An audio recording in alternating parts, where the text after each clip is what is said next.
Дали партнерот ти го диктира твоето расположение? Здраво, јас сум Кристина, хипноза и мајндсет коуч, и сакам да те прашам дали сметаш тоа што постојано си опсенато како твојот партнер се чувствува е љубов и дека ти се бориш за твојот однос со партнерот. Не, тоа не е љубов и тоа не е борба. Всушност, одиш во погрешен правец.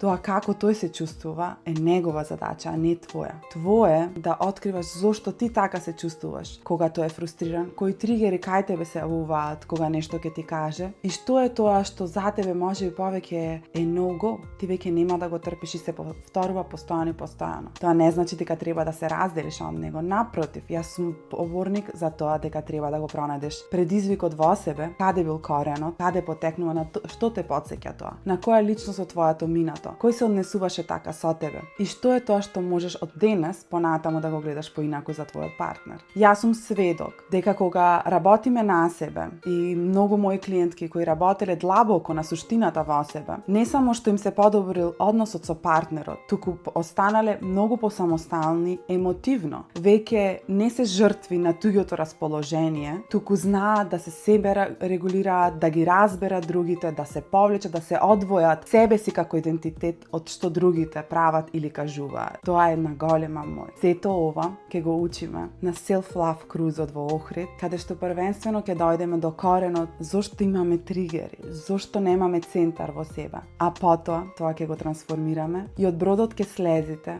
самоуверени и верувајќи во себе дека можете да се најдете во било каква ситуација и да имате контрола над своите емоции, своите мисли и своите дела. Се гледаме во Охрид.